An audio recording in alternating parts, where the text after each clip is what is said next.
Good evening, everybody. My name is Mike. This is Narco Cop MMA. This is the Lambo Plays podcast, episode number 7. I have two great guests with me tonight. It is Brady, DFS by the numbers. What's up, Brady? Thank you for joining us tonight. Yep, thank you for having me on. Yeah, really looking forward to the show. I have a ton of hot takes, and hopefully we can get some Lambos. I love it. I love it. The hot takes are always welcome on this podcast. My other guest is my usual guest. It's Tajik. What's up, Tajik? Not much, Mike. Thanks for having me. Hello, Brady. Hello, everybody in the chat. Always great to be back. I don't feel like a guest anymore, Mike. Yeah, well, you're not a guest. You're a co-host. I'm going to call you the co-host now. You're no longer the guest. Just want to say hi to everybody in chat. Mushroom's in here. Tim is in here. What's up, guys? Thank you for joining us tonight. But without further ado, we just want to try to plow through this card. Last week we had a great week. Hit 3 plus 500 and better plays that were given out on the show. But without further ado, let's move on. Fight number 1. It is Luana Pinero going up against Sam Hughes. Brady, kick this one off for us. Yeah, so I'm going to start the card off with a pretty huge play here. Shout out to Uncle Weezy. I think this is like an official play from Uncle Weezy, but Sam Hughes to win in round 3 plus 3,600. We see that Pinero has not been to the second round in, I think, like 7 fights. And we have seen her, out of the first round. She does slow down a ton, and that could be the case here. Both fighters are finishers. I think that they combined for like 2 combined 1 decision. So, yeah, I mean, if Pinero does not finish her early, I could see a scenario where Sam Hughes does take over late, and you have the plus 3,600 for Sam Hughes in that third round. Awesome. I love it. Tajik, anything here? Yeah, I think it's an interesting fight. I think if Pinero finishes, she would have to finish early, and it's probably going to have to be in round 1. So the Lambo play that I have here is Pinero by TKO in round 1. It was actually got shut down from plus 1,200 to I think now plus 800 on FanDuel, but I think it's still a good play. I think the TKO is underlooked, and the expectation is that Pinero is going to finish this one by submission. So I think it's also possible that she just pounds out Hughes, and she does that in the first round. So my pick is Pinero by TKO in round 1, currently available at plus 800 on FanDuel. Yeah, I mean, I see that angle. I do see Brady's angle also. And kind of Brady stole my thunder because I do have an official play on Hughes round 3 plus 3,600. Pinero, again, 7 straight fights, never been out of round 1. The other thing you want to look at is that last fight against Marcos. I think she was slowing down towards the end of that round. I don't want to say, I mean, I know the girl got kicked in the face, but man, I don't know. It kind of looked like an acting job to me. If it wasn't, maybe I don't want to say that, but the delayed reaction was really, really late. And she got put out, I guess. And I don't know. I don't want to say she acted because I did say that right now because I don't know. I wasn't in her shoes. But to me, at first glance, it looked like she acted. The other thing I do want to say is, Samantha Hughes, she's not the best UFC fighter. She's might not even be UFC level, but she's tough, man. We saw it in the regional scene against Demopolis. She's a tough girl, and she brings it, and she has good cardio. So you're talking about a girl that has good cardio, another girl that's kind of really sketchy when it comes to the cardio. And, you're getting this huge 3,600 number. We don't know, man. She might just fall apart in round 2 even. So I do have a bet on round 2 also at plus 3,100 just to cover myself because I would hate myself if Hughes finished this fight in round 2 and not round 3. So yeah, shout out to Uncle Weezy too. I mean, that's a solid play, plus 3,600. He's in chat. What's up, Uncle Weezy? Thank you for joining us. And also George, can't wait to pull up the Thanksgiving dinner in my new Lambo. What's up, George? Thank you for joining us, brother. Yeah, with that being said, we will move on. Fight number 2, it's Shilian Nordanbeki Bekov, I think, or going up against Sean Soriano. Kick it off to you, Tajik, here. Yeah, so his Chinese name is Shailan Nurdambeke, right? But so he's I think if I'm not mistaken, he's an ethnic Kazakh, so it's easy like to pronounce him as Sairan Nurdambek, which is kind of the easy because it's you, yeah.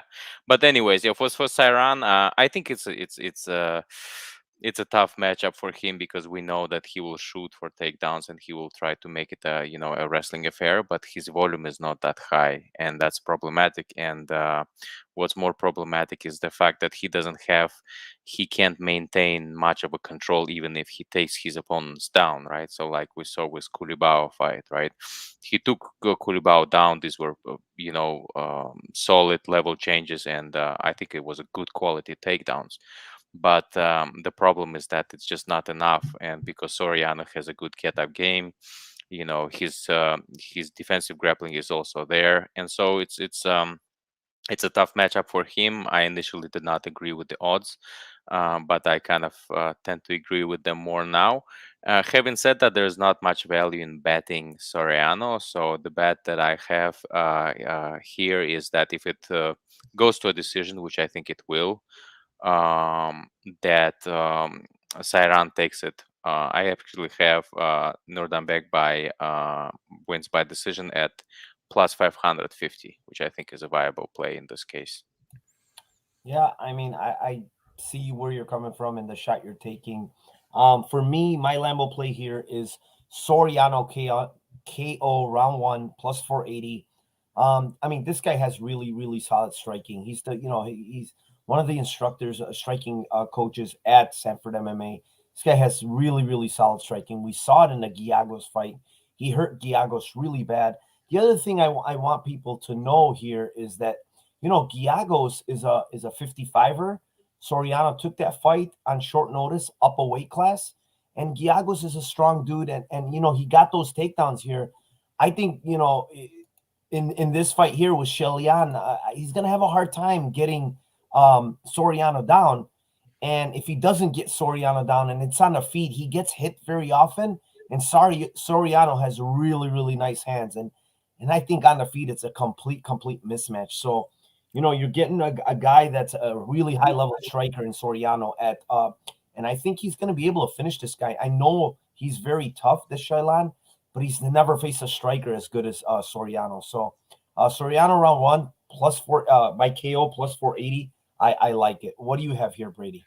Yeah, I actually like both your guys' plays. For me, I'm going to get a little more crazy. I'm going to go with Charlion by submission plus 900. It was like plus 1600 earlier in the week, but money's came in on it. And the reason being is, yeah, Sean Soriano has been submitted 5 times. He is 0-4 in the UFC, 3 of those coming by submission. The other was a decision loss due to him getting taken down and controlled. And Charlion, this guy, he's not good. I don't think he's UFC caliber, but he is a wrestler. He is going to come in here and implement a game plan that could pose some problems on Soriano. Apparently, he's a black belt in BJJ. I don't know how legit that is, but he is a black belt nonetheless. And again, Soriano has, dropped the ball more often than not, 5 submission losses. And yeah, plus 900. I don't hate that. I think the most likely scenario is, like you said, Narco Soriano knocking him out in the first round. But if Nordebeka can't get this into deeper waters, we have seen Soriano slow down and get sub there. So I'm going to take Xiaolian by submission plus 900. I would have liked it more earlier in the week at plus 1600 though. No, actually, it is a very fair take here. If he does get those takedowns, and if he's smart here, he's gonna grapple. He's gonna try to get this fight to the ground.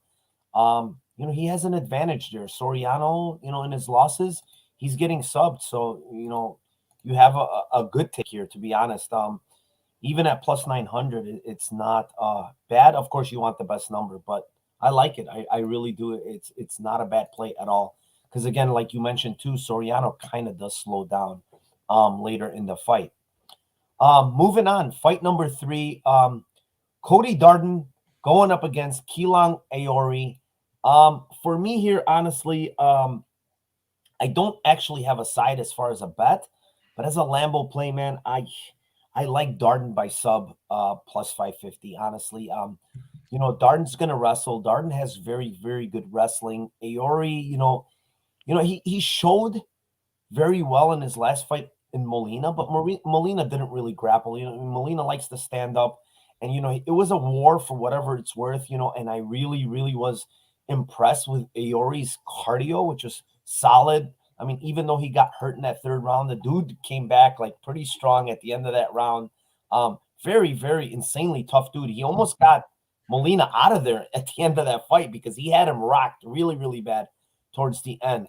So the other thing I do want to say is like probably try to take a look at Ayori round 3, like plus 2,000, because if Darden does slow down, and grappling doesn't work out for him, Ayori is going to have a shot late in this fight because his cardio is really, really good. And, but I do think, Darden is going to be able to take this guy down early. And Darden has very good back takes. And this guy gives up his back. If you watch some of his regional tape, this guy gives up his back. So if Darden gets back there, I think he's going to be able to snatch a rear naked choke. So Darden sub plus 550 is my official Lambo play. How about you, Brady? It looks like we're seeing the fight exactly the same. I went with the same thing, Darden by sub plus 550, and I was really close to pulling the trigger on Ayori around plus 145. But after looking into it more, like you said, he gets taken down. He can give up his back, and he has been submitted 3 times. So what I was kind of worried about is Darden in the early going. But Darden does slow down as the fight goes on. So I might look at it from like a live betting situation, maybe betting Ayori after the first round if he does survive the first round. But that first round of Darden is enough to scare me away. Darden is a finisher, 90% finish rate, and 5 of those coming by submission. I think Darden by sub is actually pretty intriguing, although I'm on the other side. Awesome. Fair takes. Tajik, any hot take here? Well, so I was initially, very high on Ayori Kileng, and I still am very high on him. I just very don't have a good kind of high regard for Durden's style, just in general. Not because it's kind of bad, but I think it's slightly underdeveloped, and he just didn't have enough experience and matches to open up as a fighter. It's just most of this with their quick finishes, and he fought in a low level competition. His past 2 fights, I think, were good, experience for him, but in those he didn't shine. So it's it, and he's coming off of the long layoff, and he's coming off of the injury. So if you're betting him, be careful because he had a torn ACL, and we don't know how it will affect his grappling, his wrestling ability. And I think there are a lot of us. I think he doesn't know himself. Just nobody knows, right? It's just a known unknown. So we have to be a little bit, treating lightly. Having said that, I think Killing has shown that he can go distance and he can keep his pace. So if he manages to get past the first round and not get submitted in the first round, I think the second round and third round he'll be able to put the pace and put the pressure on Darden, and eventually, potentially, I see a finish here. My official pick is that our Kileng is going to get him by decision. But since we're trying to win a Lambo here, I'm going to make the bet of our Kileng by TKO. It got shut down. It was at plus 600. I think it's now at plus 500 over at Caesars, which I think is a viable play here. Yeah, I could see it. We kind of basically agree on how the fight probably is going to look. It's probably going to be early Darden and later Ayori. So yeah, we pretty much agree there. Fight number 4, interesting fight here. It is Terrence McKinney going up against Faraz ZM. It's your turn, Brady. Yeah, I'm gonna give McKinney first round submission plus 1400. He has submissions on his record. We see that Ziam has been submitted twice in his career. Ziam's never been knocked out. And yeah, McKinney, as of late, he has been starching people within 7 seconds, less than a minute. But you look back earlier in his career, he does have multiple submissions on his record, has a wrestling background. I think he goes to the wrestling early, gets a submission, and plus 1400 is kind of what I'm looking at here. Also, I think McKinney round 1. I'm not sure what that is, but I think that's solid. But I'm going for a Lambo here and giving that plus 1400. Awesome. That is a take. All right. Tajik, what do you got for us here? I think it's an interesting matchup, and Terrence definitely has that knockout power. He has, an upside here to put Ziam away early. We saw in the previous fight Ziam being rocked. He was wobbled, so and Terrence can cause him trouble. Um, but I think at some point also, his knockout percentage would have to regress, and in a fight against Ziam, I think it's a perfect time for his. I think it's due, and if he goes and tries to put Ziam away, I think Ziam is going to be smart to move around the cage, circle around, and avoid the threat. Uh, he might still get clipped, but I just don't think that McKinney is going to put him away.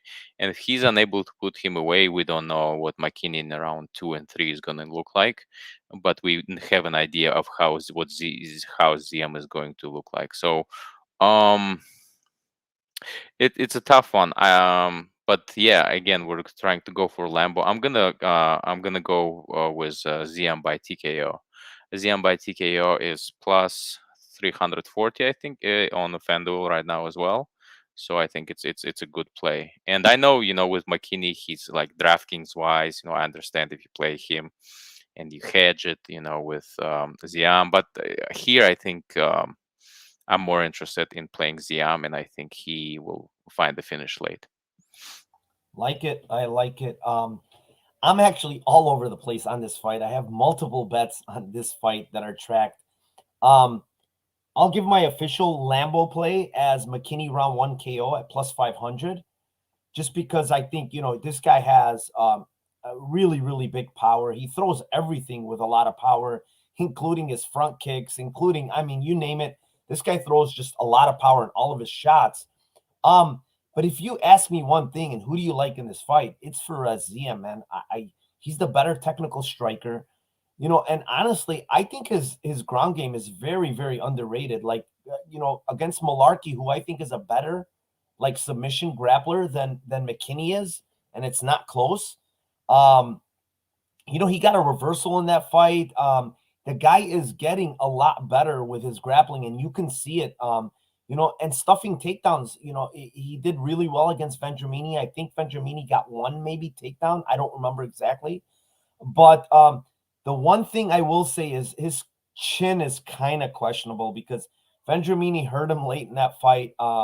He was coming on late in that fight. So, for me, I'm going to give my Lambo play as McKinney round 1 KO, but I do have bets on Fares Ziam straight and Fares Ziam in round 2 and 3. So, those also can be Lambo plays because, again, McKinney, this guy hasn't been out of the first round, man. I know his cardio still looks decent, and it looked decent on the Contender Series, but, it was only in the beginning of the second round. We still don't know what this guy is going to look like later in that second round or the second half of that round. And we do know, like Tajik said, Ziam's cardio is pretty good. It's not bad at all. So, if you're going to play McKinney, I would probably play him early and abandon him and probably play Ziam live actually after round 1 because he might lose that round at a good clip. Moving on, we will go on to fight number 5. It's Loma Loken Bunmei going up against the crazy woman that's fighting every damn week, Lupita Codonius.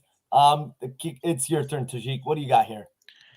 Yeah, that's people's main event, right? I don't know. Like, so I see a lot of people and a lot of sharps, on Lupi. To me, I think the fact that she is making like her third appearance is a red flag. Um, just because there's a reason why 99.9% of the roster doesn't do that. There are various reasons why they don't, but your body has to rest. Their mental aspect of it associated with a weight cut also, and so it's just in general not a good advisory to fight like every week. Like this has been like 42 days, and she's fighting like every two weeks. So it's and I think when she got the call, she was on vacation in Mexico, taking her well-deserved break when she got the call. So it's also a short notice fight, right? Let's not forget that as well. I spoke with George earlier. He mentioned that Loma is small, right? She's atom weight, which I think is a valid point, and she can get potentially outpowered. Loma can be outpowered by Lupi. But again, to mention, I mean, Lupi is taking this fight on a short notice. We don't know how it will impact her, having taken this fight this short. I think she made weight, all good. So, but I think she might come in exhausted for this fight. Long story short, I think the majority, as I'm looking on the Twitter universe, is leaning towards Lupi. I think that Loma is showing actually a lot more improvements fight over fight, which is very impressive for me. She's advancing with every fight and showing rapid improvements that you want her to see. So I'm going to go ahead and pick Loma by decision here, and I think it's available right now. Got shut down a little bit, but it was available on DraftKings. It's plus 350. I think it's about plus 275 right now. Nice. Yeah, I'm on the other end of the spectrum on this one, honestly. I really like Codonius in this spot. I think she's going to have the strength advantage. Codonius is an extremely, extremely strong girl at 115, man.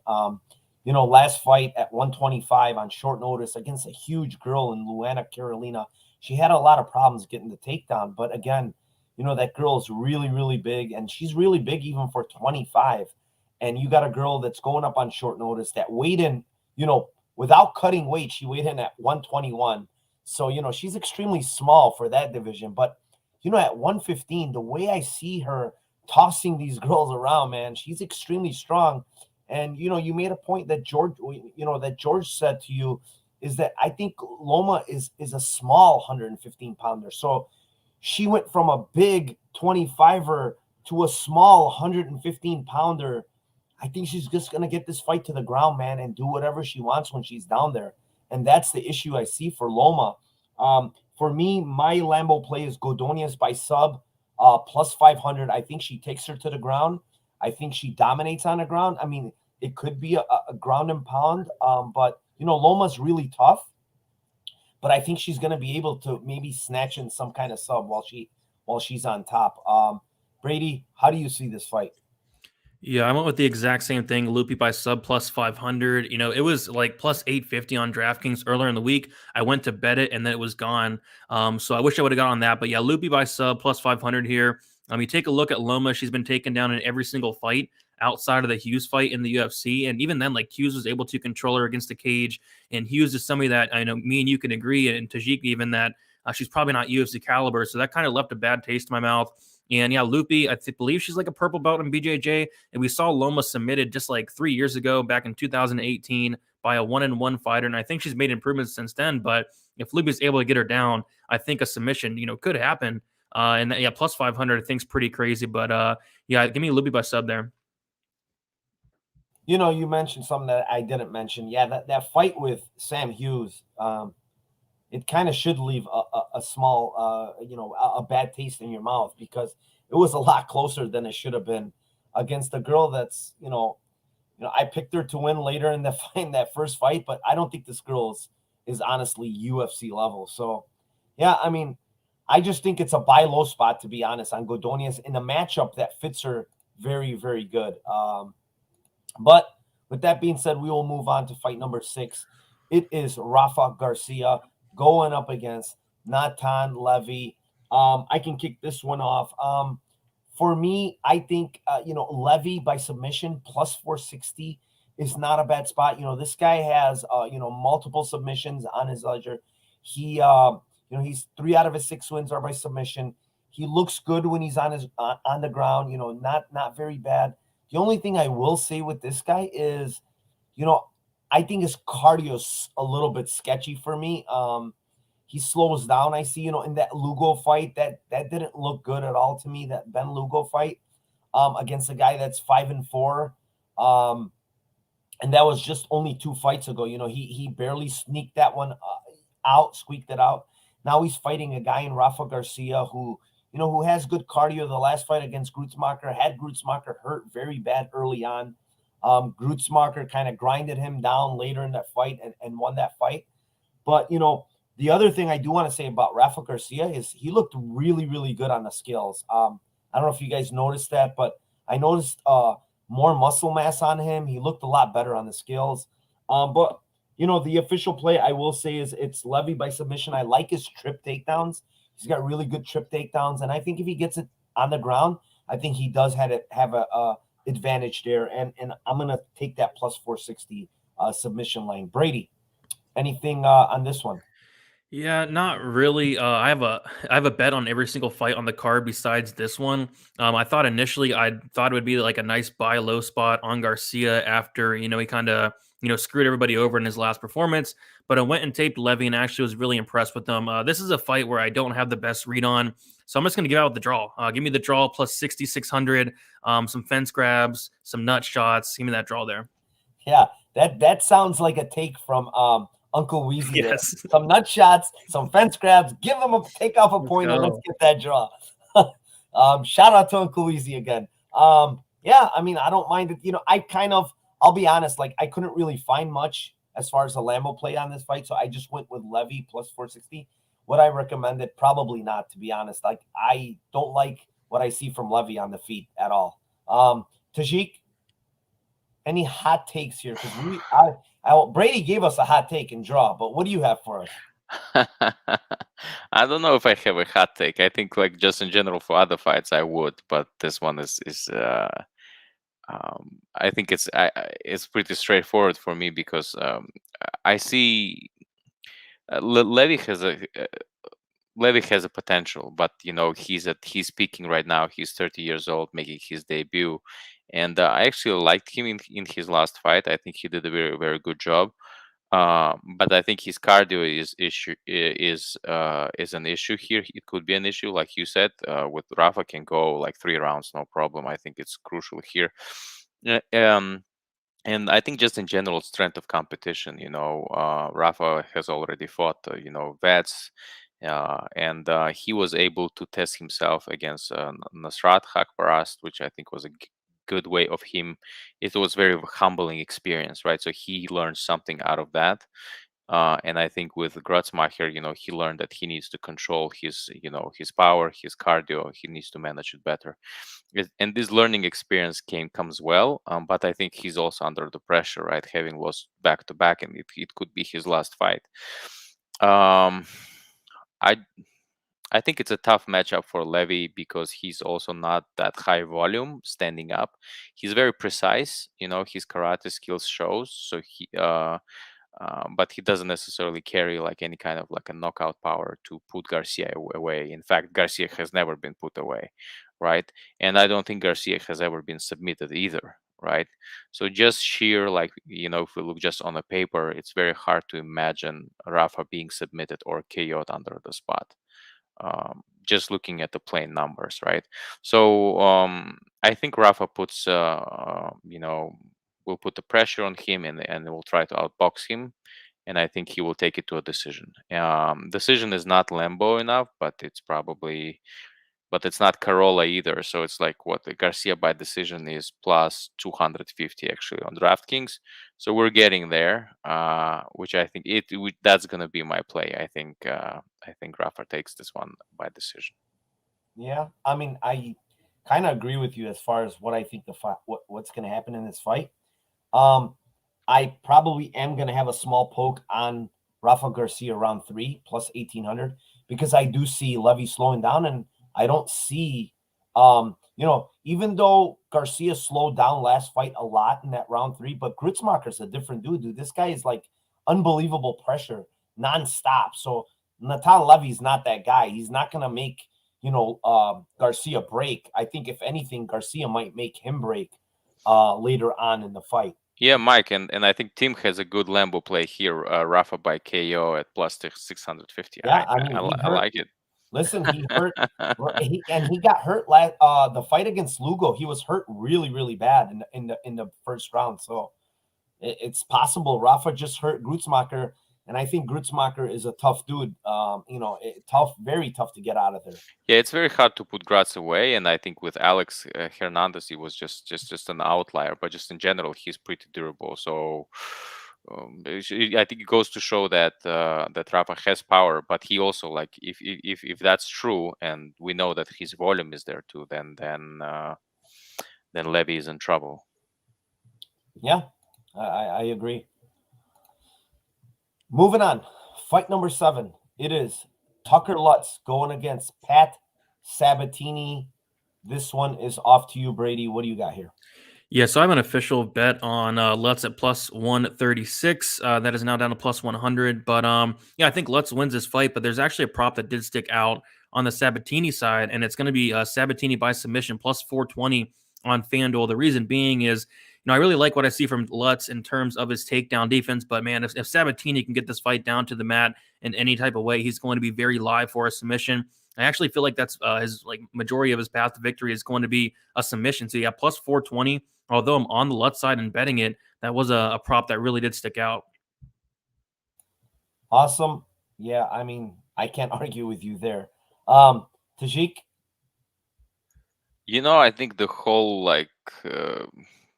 MMA community, and their relatives are on Lutz this week. Like I get it. I actually don't get it. Let me put it that way, because we saw his fight. I think it was a good fight, and he did well. But third round, he was a little bit in trouble, and it's a little bit problematic. I just don't know what he does better than Sabatini. Lutz does. Like I actually think that Sabatini's boxing just technically better than Lutz's. And then takedown wise, what I like about Lutz is that he has an ability to he has an IQ. Like he was taking his opponent down in his last fight, at the end of the round, and try to score the points to win the rounds, which I think is phenomenal. We don't see this much these days, having this tactical rounds, win the end of the rounds type of stuff. It's almost like a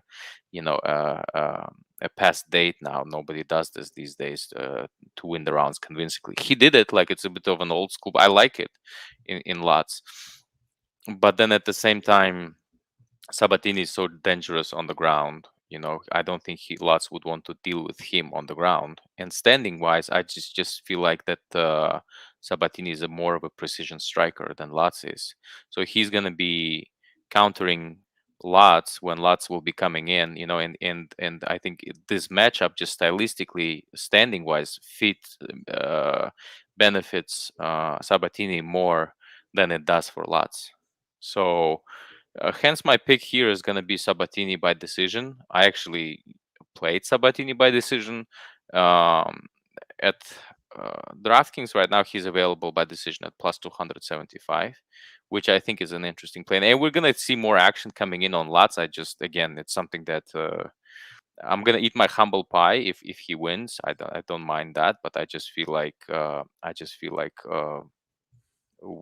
Sabatini is being underlooked at the moment. Yeah, you know what? I agree and I disagree. As far as I know everybody's on Lutz. I don't have an official play on either side. I think this fight is going to be really close, and I think the odds are about right. I mean, if you got in at Lutz, like Brady did at plus 140, 150 range, yeah, that's probably the good play. But now at this price here, I don't no longer like either side. But what I will say is a little bit different than what I feel like with Tajik is I think Tucker Lutz definitely is the better striker in my opinion. This guy's a massive 45er, man, really, really thick, huge dude, man. And this guy has a wrestling background. So, Sabatini is the better submission grappler. If he gets this fight to the ground, it's, he's going to have a big advantage. I will say that for sure. But if this fight stays standing, man, and, I will say Sabatini's chin is sketchy, man. He got hurt last fight pretty bad against Emmers before Emmers, decided to use his stupid IQ like usual and, go for a toe hold while this guy has an inside heel hook. Like, what are you doing, dude? I mean, just a terrible, terrible IQ decision. And then he gets subbed. And I had Emmers in that fight, and it looked so good early. And the guy decided to crash and burn. And I knew going into the fight that his fight IQ is not the best, because we saw it against Giga Chikadze when he decided not to go for takedowns until later. But anyways, for me, the Lambo play I did have, it's the same thing like Brady. It's Sabatini by submission plus 420. But honestly, Tucker Lutz is very live for a KO at plus 500. The guy hits hard. Watch it. Kevin Aguilar is extremely tough, dude. But I will say, I'm kind of like on both sides, because you go back and watch the Blackledge fight, and he gets taken down by Blackledge, right? So if Sabatini takes you down, it's completely different than what Blackledge did. So it's very sketchy for me. That's why I don't have a side play on either of these, but I will give my official Lambo play as Sabatini plus 420, because I do think he has a big, big advantage if it gets down to the ground. Moving on, fight number 8. It is the young phenom, Adrian Yanez, going up against Davy Grant. Tajik, your turn, buddy. What do you got for us? Yeah, it's a tough one, because I like Giannis. I think he's great. I think he's the future. And I think he, it's gonna be great for him. I just rewatched the Grant fight with Vera, which I thought was very, very close. And Vera is not an easy opponent. I mean, Vera is probably at this moment top 10. And for the way David Grant fought, I think it was admirable. Everybody was on Vera in that matchup, and I think Grant made it close. And I think here he's also has a chance to make it close. It's a little bit, heart says Grant, brain says Giannis. But I'm gonna go with my heart on this one, and I'm gonna go with Davy Grant. And I think if it goes to a decision, he can win minutes in this fight and potentially take this one to a decision. So my play here, I didn't record the for some reason Grant by decision. It's plus 500. Okay, so there's your Lambo bet right there. So that's I'll take Davy Grant, and I'll take him by decision. Actually, it's my prediction as well. So which I went back and forth on, but I ended up just sticking with my original pick. So Davy Grant by decision. Yeah, I mean, honestly, I don't know. This line is too wide for me. Like I don't looking at this. I love Giannis. Listen, don't get me wrong. I think the guy is a stud. He's a very, very good striker. Everything about him I like. Tough guy, good cardio, very calm in the ring. But come on. I mean, minus, it's 300, minus 300. A guy in Davy Grant who's very, very dangerous, who fought tooth and nail against Marlon Vera. And that loss is looking better now. Like a close loss against Marlon Vera, who Tajik mentioned, top 10 guy now, man.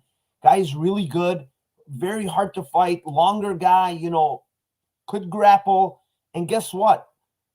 In that fight, Grant out-grappled him, man. Grant has good grappling. And in this fight here against Yanez, Yanez is, I don't want to say he's beat anybody really good, to be honest. The last fight is probably his best win against Randy Costa, and he got hurt and he got hit like crazy in that first round. And one thing I will say with Davy Grant is he hits extremely hard. So, on the feet, I do favor Yanez, but I think he has a chance to get clipped too. And, the other point is Grant is going to he shoots for takedowns. And I think he's going to be able to land takedowns here against Yanez because, Yanez likes to get close, likes to land. And Grant is, he shoots those double legs and he's going to be able to take him down. So, getting Grant at plus 500 by decision, I think is a very, very good line, man. This fight, is going to be a lot closer than people think. Honestly, I really believe so because I think Grant is a very tough out for a lot of people, especially a young guy like Giannis. So For me, it is, the play is going to be Grant by decision plus 500. I'm going to have that as an official play of mine, a Lambo play of mine, and I am going to play Grant at the money line, to be honest. I just think the line is too wide.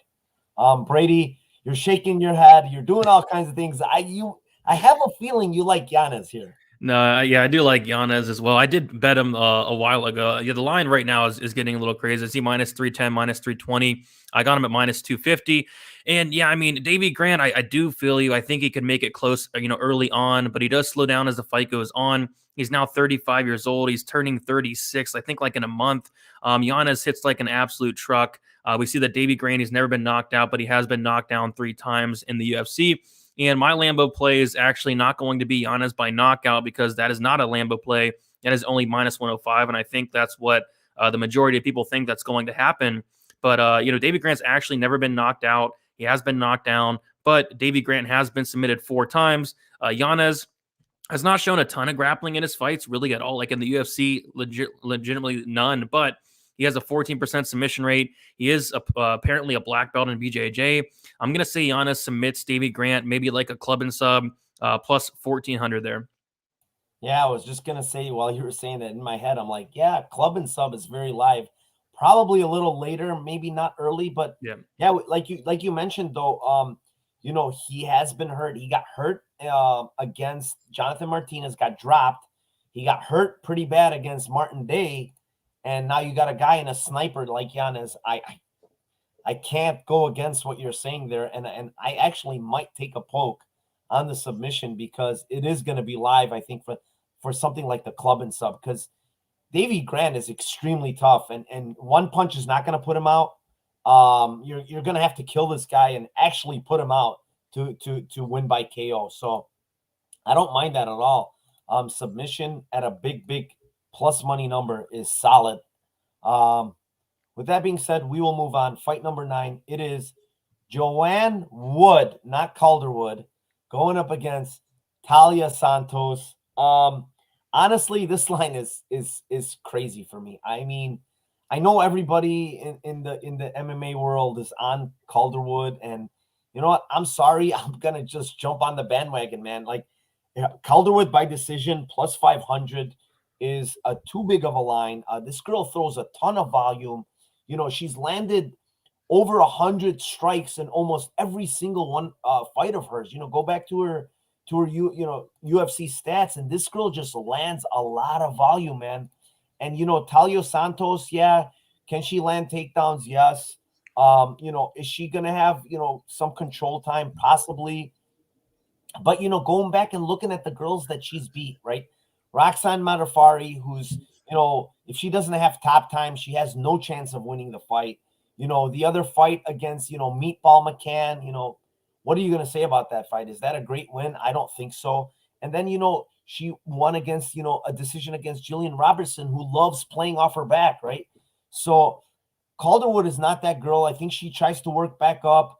I think on the feet, she has the volume advantage. The striking is close. I think Santos has probably the power advantage here on the feet. But this fight is a lot closer than this line suggests, man. I can't believe the line keeps growing. And that's what's confusing me.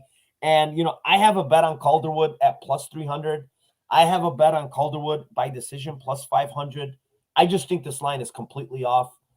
Brady, talk me out of it or something. Show me something that I'm not seeing. No, I definitely get the arguments. There's a lot of really sharp people out there on Wood. For all the reasons you mentioned, she's fought the much better competition. She's probably going to have the striking advantage. Yeah, I'm with you there. I think Calderwood Wood on the feet, she's going to have the volume advantage, but I think Santos is going to throw the harder shots. And I really love the volume out of Calderwood. The problem is I don't think the volume is going to matter when she's on her back, and I think that's where she's going to be for a lot of the fight.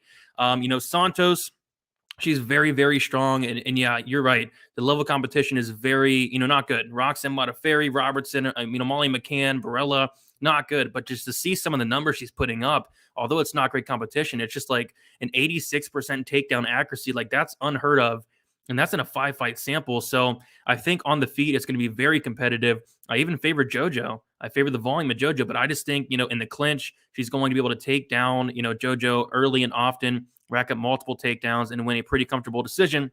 But with that said, my Lambo play, I'm with you. Wood by decision plus 500. That's just nuts. I mean, that's how Wood wins. I think that should be more correlated towards her money line. So for me, it could be close, especially if Santos comes out here and forgets how to wrestle and it does play out striking for the majority of the fight. It very well could be close. And yeah, Wood plus 500 by decision. I think that's my Lambo play there. Yeah, I mean, I can't disagree with what you're saying at all. For me, I'm just playing this crazy line because I think this line is getting a little bit too nuts, and it might keep going up. I have no idea what's going on. Tajik is laughing over there. He's like, I got a hot take for you guys. What do you got, Tajik? No, I actually don't. I don't think I do. But I think it's interesting. Earlier in the week, I looked at the odds and I was like, I was furious actually. By that time, when I tweeted, Wood was plus 240 underdog. Today she's almost like, what is she, plus 300? Are we there yet? Yeah, it's and Let me look. I think we're past that. Oh no, it actually went down. It was at 300 and now it's taken a little dip to 290. and so at plus 200, I was like, that's there's no way in the world that's the case, because just for the very same reasons you guys have mentioned. I mean, her volume is there, and if it wasn't for that Lauren Murphy fight, she would have probably fought for the title in the near future. Yeah. So, but she took this fight, and the problem with the Lauren Murphy fight was not only the fact that she lost, but I think it showed us the way that Wood would lose, right? Like you clinch with her, you control her, you try to grapple with her, you try to take her down. And in that fight, although I thought that it was a close fight and Wood probably may have won, the problem was with the way Lauren has dominated her. And so when you look at Talia Santos is like this better version of Lauren Murphy, right? She's more powerful, she has the ability to control, and she knows that she needs to do pretty much the same thing that what Lauren has did in order to beat Calderwood. And so when you put it from that, when you kind of like look at it through this lens, it becomes obvious as to why Talia is this much of a favorite. I think I think about 200 is okay, but 240 is excessive and 290 is nuts, right? So and since I'm on the Talia side, I think she takes this one by decision, but we're trying to win a Lambo here. And so I thought that potentially she could submit Wood, which I think could be an interesting play. Santos by submission is plus 700, used to be. I think it's now at plus 600. But I think it's an interesting play. It's a bit unconventional play. I think Talia should get this one again by decision, which was my official pick. But for the Lambo purposes, it's going to be Talia by submission at plus 600. Very good, very good. Yeah, I mean, it's possible, I guess. Talia usually kind of just lays there for the most part, but it's possible. Like Joanne, Calderwood, like you mentioned, Brady, like she's fought really good competition, and outside like the sub loss to who was it, Jennifer Maya? Like all these fights are fucking extremely close with her, and she's getting robbed some of the times. So like.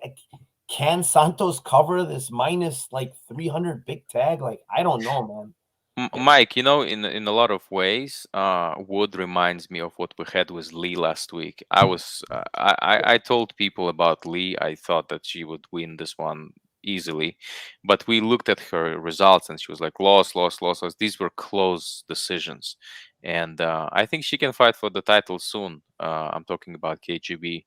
And so in this case, Wood could also be in contention if she wins convincingly. But it's also that kind of similar situation where we have a fighter who, although on the paper have lost a very close decision. So I don't blame anybody for taking Wood this week. Yeah, like let's be honest. Did she lose that Chukagian fight? I think she won that fight and she got robbed. But anyways, Yeah, with Chukagian, it's more the voice, right? Like she yells and screams, and yeah, that like gets an impression. somehow she won that fight, even though she got landed by like 40 punches. She got taken down 3 times. But anyways, moving on, fight number 10. It is the guy that ages like wine, Rani Yaha, going up against Kung Ho King. It is Brady's turn. Go ahead, Brady. Yeah, so I think it's time for a Lambo here. So yeah, this is a very, very hot take. We see Ronnie Yaya, he does slow down as the fight goes on. He's now 35, 36 years old. I thought Kong at the weigh-ins looked in very good shape.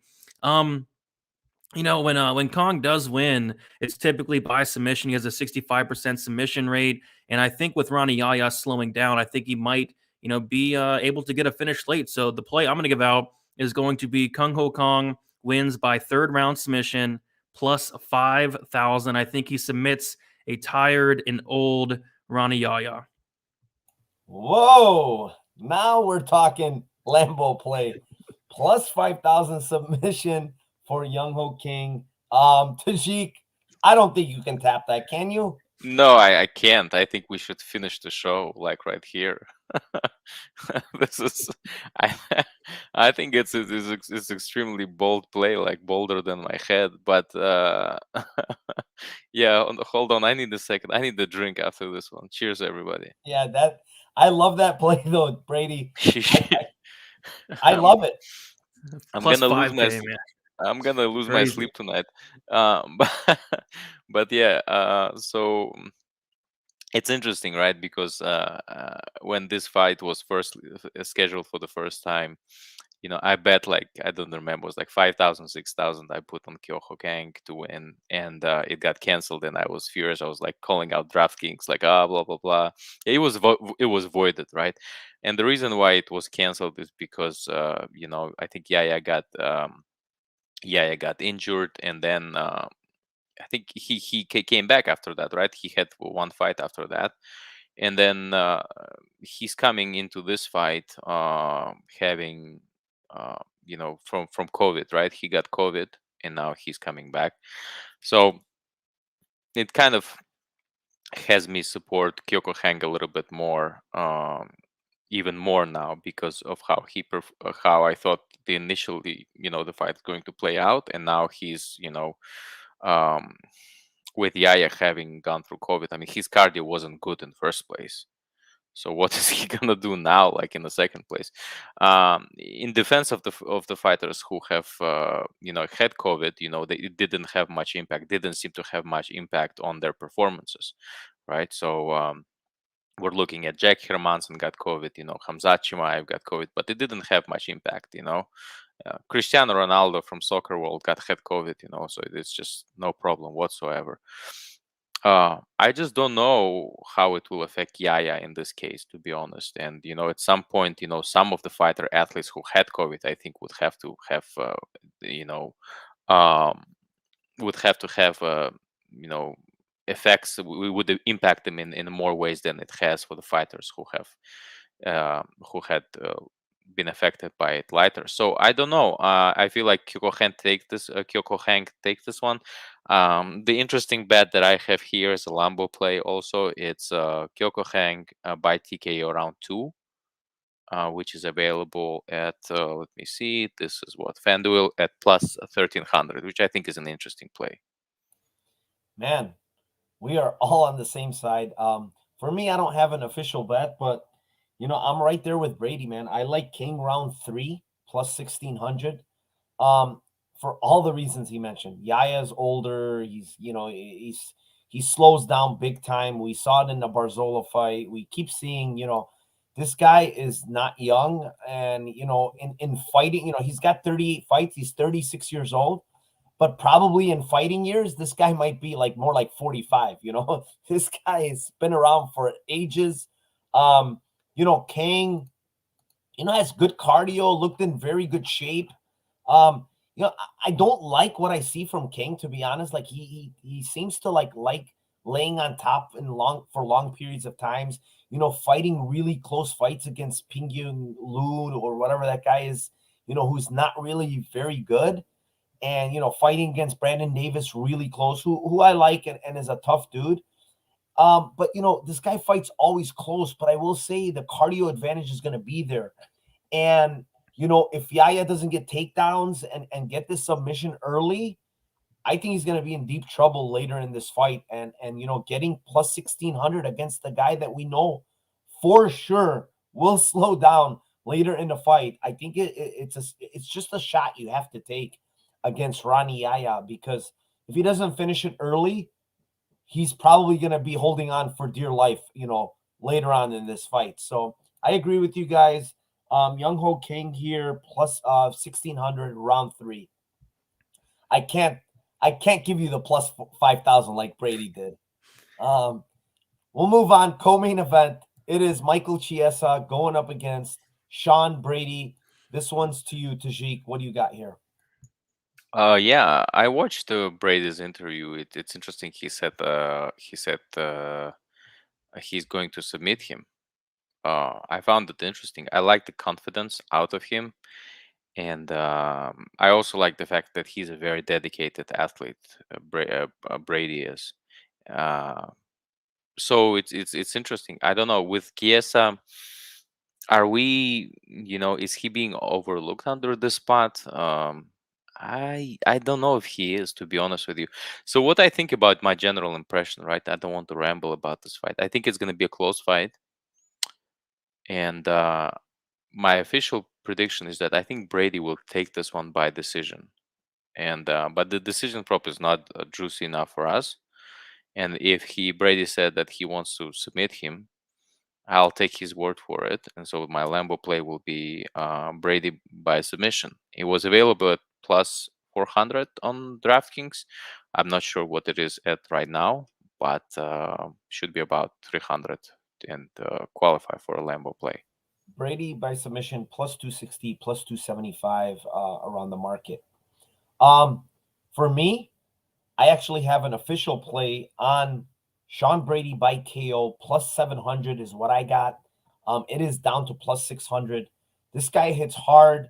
I know Chiesa has, I believe, never been knocked out. He's been subbed many times, but he's never been knocked out. But man, Brady hits hard. I think, this fight here to me is he can get the ground and pound, to be honest. And I think he's going to be able to land takedowns. Very good grappler, good submission grappler. I know a lot of people are saying Chiesa's underrated, but man, what I saw against Luque last fight and the way he basically gave up after he couldn't do what he wanted to do, for me, it was a give up. And he's going to go up against a young, hungry lion here in Brady, man. And, I like what I see from this guy. I think this guy is improving. This guy is 28 years old. Good, like I said, good grappler. He's going to be the better striker here. Yeah, Chiesa looked, much bigger when they were at face-offs. But what I saw again against that Luque fight is a big red flags from Chiesa, man. And I think Brady on the ground is very, very good. I think he's gonna just break Chiesa, just like Luque broke him after Chiesa couldn't do what he wanted to do in that first round. So for me, it's Brady by KO right now at plus 600. Brady, tell us if you're on your twin Brady. Yeah, what I went with the same thing as Tajik. It's actually an official bet. I bet Brady by sub plus 400. Now plus 275. But yeah, I think the reason Chiesa has not been KO'd much is because, a lot of his fights do play out, in the clinch, play out on the ground. And I kind of same thing here. Brady is a legit black belt in BJJ, and Chiesa has been submitted 4 times. I mean, he just makes like silly mistakes at the on the mat at times.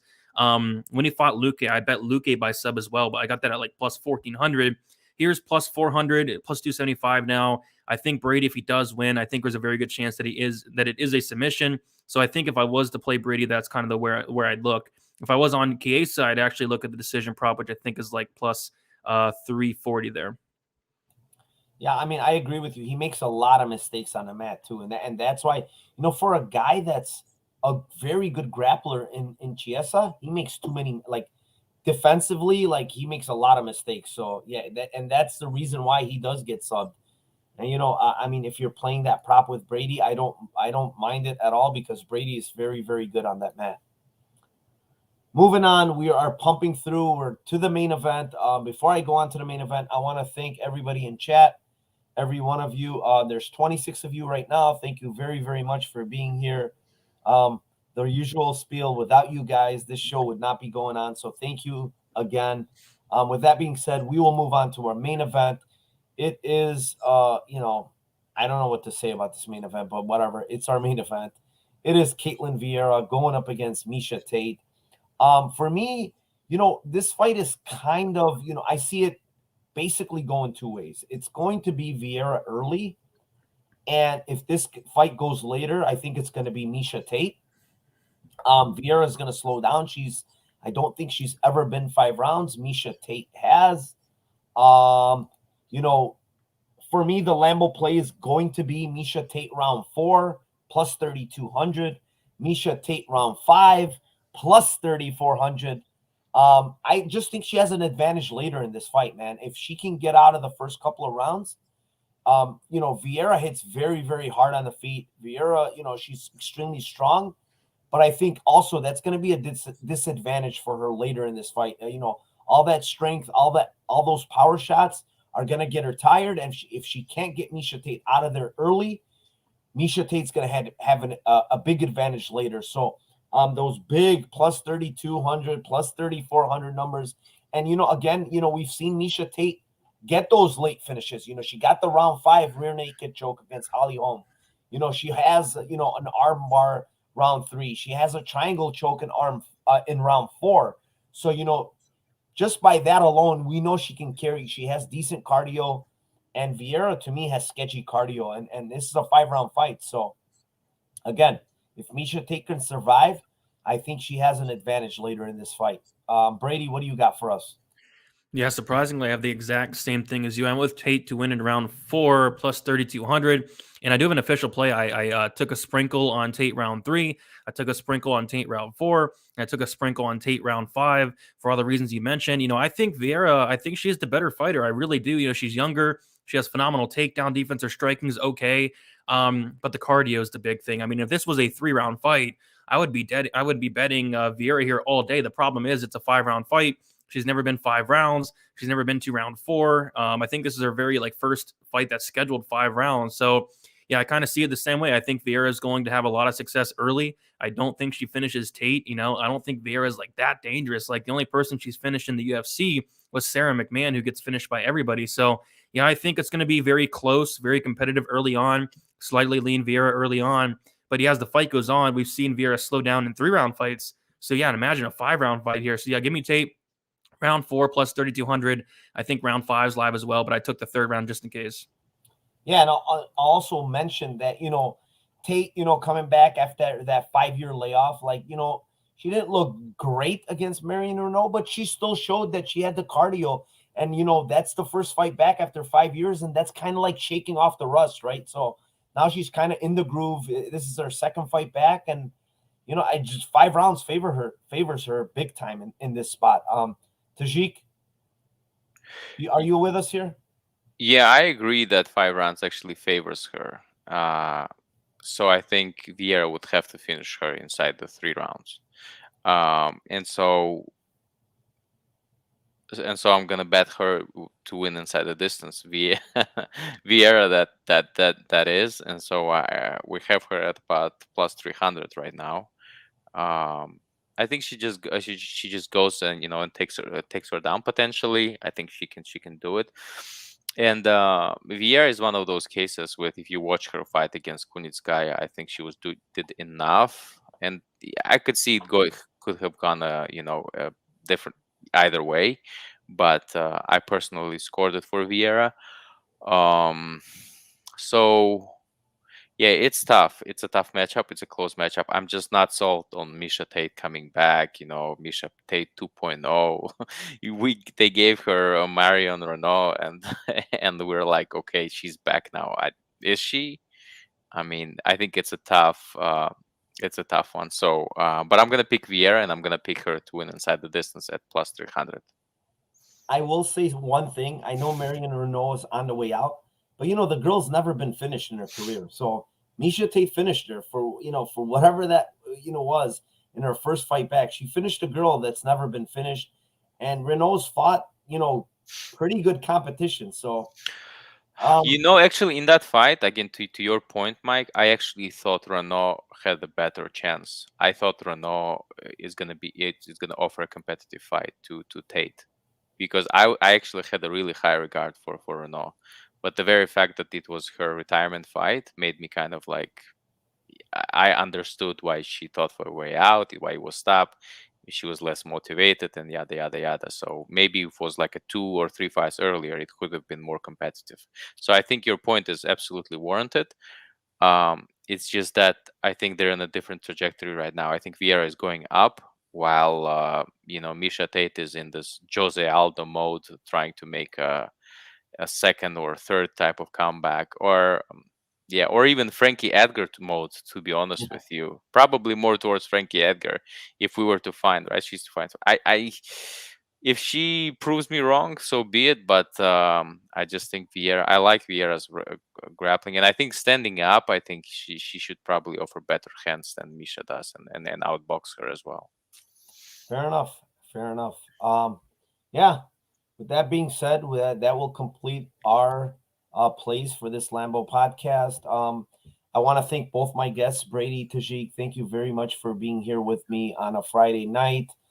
Thank you again to everybody in chat. There's 35 of you now. Thank you very, very much for being in here. One last thing, please hit the like. Please hit the subscribe. I will be doing a lot more pods once I retire from my job, which is December 16th. I am done. So I'll have a lot more free time to be doing this and actually breaking down many other cards outside the UFC. Brady, on the way out, please tell these people where they can find you, what you have going on. I know you have a lot going on, so the floor is yours. Yep. Twitter, DFS_numbers, Instagram, DFS by the numbers, YouTube, DFS by the numbers. I'll be live tomorrow, 2:00 p.m. Eastern time with you, and then Wheezy, Tajik, if you're down to come on, we need a fourth. So, we'll be there doing best bets. Always a fun show doing that. Look at that. The live, basically welcome Tajik to the stream. the live invite, I love it. I actually, no, Brady, I always like being on your show. I'll definitely, we can talk offline, but I definitely would like the opportunity to be on the show, especially with the same crew like with you guys. I think it's always phenomenal because we have we whether it's Mike's show or your show, Brady, we always have a great vibe. Always positive mindset, and definitely no problem. Awesome. Yeah. Tajik, tell them the floor is yours, so you could tell them where they can find you and anything you want to shout out. I'm in such mood that I'm not gonna tell anybody where to find me. If you need to find me, just let me know. Just send me location, and I will find you myself. How about that? Awesome. Again, thank you to everybody in chat. You can find me on NarcoCop on Twitter, and obviously you're in my YouTube channel. So please, again, hit the like, hit the subscribe. I will be pumping out more content in the next month or so. So again, thank you to both my guests, Tajik, Brady. Thank you very much. I will be on the show tomorrow with Brady, like he said, at 2 p.m. Eastern time, an hour before the fight card, so we can give you our best bets. Again, thank you everybody for being here with us tonight, and let's cash our bets.